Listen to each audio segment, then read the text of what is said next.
अहमदाबाद में हुए विमान हादसे के बाद कई तरह के सवाल विमानों को लेकर, सुरक्षा को लेकर उठ रहे हैं और पायलटों की भूमिका को लेकर भी उठ रहे हैं। एक ऐसे पायलट जिन्होंने 8000 घंटे से ज्यादा फ्लाइट उड़ाई हो, उनका अनुभव बहुत ज्यादा होता है, लेकिन इसके बावजूद प्लेन हादसे का शिकार हो गए। इसकी वजह क्या हो सकती है और कॉकपिट के अंदर पायलट करते क्या हैं, क्या क्या उनकी महत्वपूर्ण भूमिका होती है, ये समझाने के लिए हम इसी तरह के एक कॉकपिट में मौजूद हैं। ये A320 मॉडल का एक कॉकपिट है जिसके अंदर हम मौजूद हैं। ये एयरबस का है जो विमान हादसे का शिकार हुआ। वो एक बोइंग विमान था, बोइंग का जो ड्रीम लाइनर वर्जन है वो विमान था और इससे थोड़ा सा वो हाईटेक होता है, थोड़ा सा बड़ा होता है, लेकिन जो एयरबस है वो भी अपने आप में एक कंप्लीट विमान है जिससे हम कई बार यात्रा भी कर चुके हैं। और उस कॉकपिट को समझने के लिए कि यहाँ पर क्या करते हैं पायलट सबसे पहले आकर, वो हम आपको थोड़ा विस्तार से बताएंगे। पहली चीज़ क्या है हमारे साथ, इसको समझने के लिए, समझाने के लिए जो तकनीकी स्टाफ हैं, अमित जी वो इस वक्त हमारे साथ मौजूद हैं, हम उनसे समझने की कोशिश करेंगे। अमित भाई, मुझे सबसे पहले ये बताइए कि पैसेंजर्स आते हैं आनंद लेने के लिए हवाई उड़ान का, लेकिन उस वक्त पायलट का क्या दायित्व होता है? सबसे पहले पायलट जब आते हैं कॉकपिट में तो सबसे पहले वो क्या चेक करते हैं? सबसे पहले जो पायलट आते हैं तो सबसे पहले विमान की जो कंडीशन होती है, जैसे फ्यूल होता है, इंजन होता है और आपका हाइड्रोलिक होता है, इलेक्ट्रिकल पार्ट, कई पार्ट होते हैं। जैसे आप देख रहे हो कि इंजन होगा, फ्यूल होगा, थोड़ा सा इधर नजदीक है, ये दिखाते हैं जी। फ्यूल पार्ट हो गया ये हमारा, ठीक है। ये इंजन पार्ट हो गया, इलेक्ट्रिकल पार्ट हो गया, हाइड्रोलिक पार्ट हो गया, सारी चीज़ों को वो चेक करते हैं सबसे पहले। ठीक है, ये सारे बटन जितने हैं, हाँ। इसमें इलेक्ट्रिकल पार्ट है, हाइड्रोलिक का पार्ट है, हाँ। फ्यूल का पार्ट है, फ्यूल सबसे महत्वपूर्ण है, इंजन की स्थिति सबसे महत्वपूर्ण है। हालांकि सारी चीज़ें बहुत महत्वपूर्ण हैं, एक भी कुछ कम हुई तो फिर 19-20 का रिस्क कभी लेते नहीं। और ये सारे काम पहले ग्राउंड स्टाफ क्लियर करके आपको देता है। इसके बाद फिर एक बार और अपनी संतुष्टि के लिए पायलट आकर इसको चेक करते हैं। ये ज़रूरी चीज़ों में होता है। ये इसको कहिए कि SOP जो हैं उन तो वो ज़रूरी है कि ये आके आप देखेंगे ही देखेंगे। सबसे पहले मान लीजिए हमने फ्यूल चेक कर लिया, इसके बाद ये सारी चीज़ें चेक कर ली, इसके बाद पहला काम होता है इंजन को स्टार्ट करना। तो इंजन कैसे स्टार्ट करेंगे? इंजन हमारा जो है इंजन 1 और 2 दो इंजन होते हैं। ठीक है। तो सबसे पहले हम जो है ये जो क्योंकि A320 है एयरबस का, तो हम इसमें इंजन 2 सबसे पहले स्टार्ट करते हैं। ठीक है। फिर उसके बाद इंजन 1 स्टार्ट। अमूमन लोगों को लगता होगा कि पहले इंजन 1 स्टार्ट होगा, फिर इंजन 2 स्टार्ट होगा, लेकिन इंजन 2 पहले स्टार्ट होता है, इंजन 1, ये मेरे लिए नई जानकारी, इंजन 1 बाद में स्टार्ट होता है। और ये क्या चीज़ है? ये जो लीवर है सबसे महत्वपूर्ण, या कहिए हमने फिल्मों में देखा है तो पायलट के हाथ में जब ऐसा होता है तो लगता है कि हाँ कोई चीज़ पकड़ गई। ये क्या चीज़ है? इसको बोलते हैं थ्रॉटल जी, जिससे इंजन को इससे थ्रस्ट मिलता है, मतलब पावर मिलता है। ठीक है, यानी हम इसको गाड़ी का एक्सीलरेटर कह सकते हैं।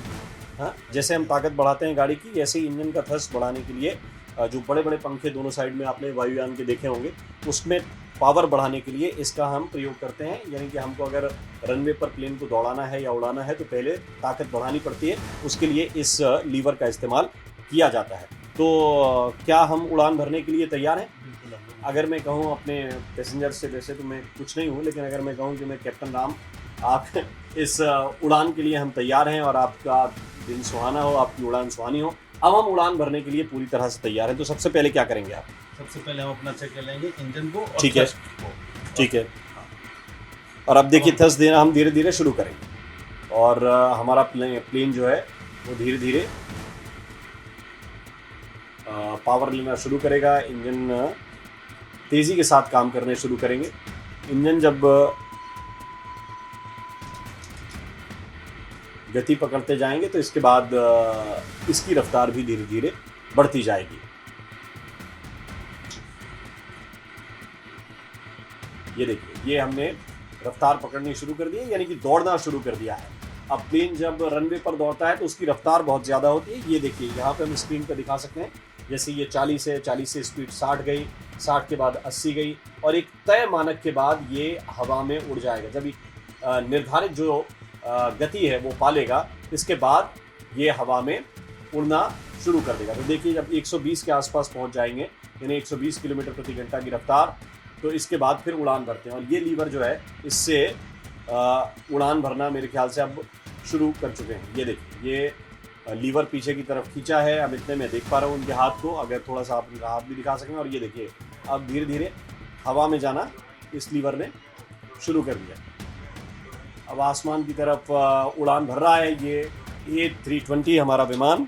अब इसमें इंजन 1, इंजन 2, अब ये देखिए, मान लीजिए कि इंजन बंद हो गए, मान लीजिए कि इंजन बंद हो गए, तो फिर होगा क्या? होगा ये कि इंजन का फेल्योर होने लगेगा, आपकी पावर जाने लगेगी, आप कितना भी इसमें थ्रस्ट डालिए, कितनी भी ताकत लगाइए इंजन की, लेकिन इंजन चूंकि फेल हो चुके हैं, और ये यहाँ पर इंडिकेशन आ गया इंजन ऑल इंजन फेल्योर।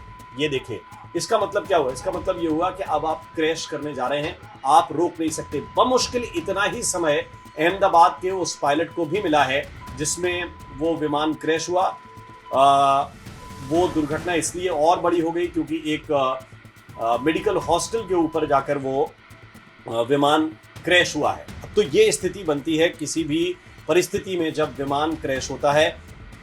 फिर देखिए, engine 1 shut down, engine 2 shut down, इस तरीके की चीज़ें आती हैं। लेकिन इन सब के बीच जैसे एक कॉल होती है मेडे, उसका मतलब होता है कि हमारी मदद हमें चाहिए एटीसी से, तो हम उसके लिए क्या करते हैं? कुछ इसमें हमारे जो है साइड स्टिक में एक आप देख पा रहे होंगे, इधर एक बटन है, ठीक है जी, इससे हम अपने एटीसी को इन्फॉर्म करते हैं और अपने हेडसेट्स के थ्रू। ठीक है, तो कान में जो हेडसेट्स आपने लगाए हुए हैं, माइक जो लगाया हुआ है, वो आगे वाला आपने लीवर पुश किया तो उन तक आवाज़ जाना शुरू हो जाएगी, सीधे कनेक्टेड होते हैं। तो ये 3-4 चीज़ें हैं जो बड़ी चीज़ें हैं, इनके बारे में हमेशा पायलट ध्यान रखते हैं।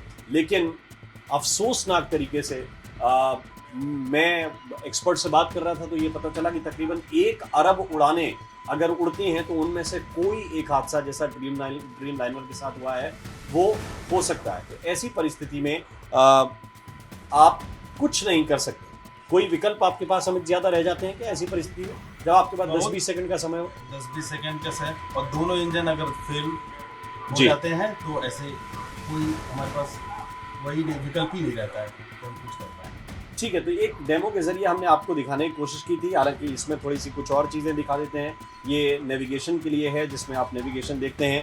अब स्पीड, हाइट, ये सब बिल्कुल ये चीज़ें जो है, अब ये थ्रस्ट इससे घटा सकते हैं, बढ़ा सकते हैं। वापस ये देखिए, हम दिखा रहे हैं आपको, ये जो है ना, ये नेविगेशन के लिए है। पायलट ये भी चेक करते रहते हैं।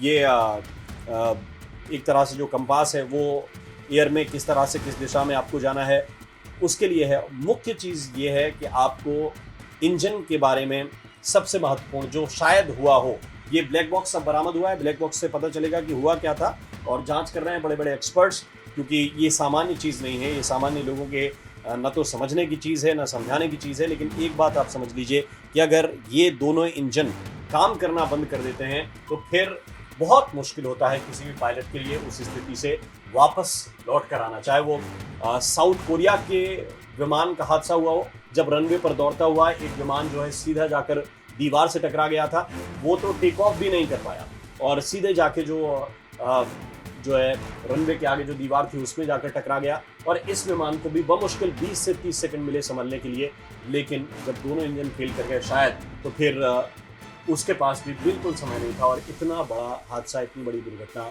हमें देखने को मिली है।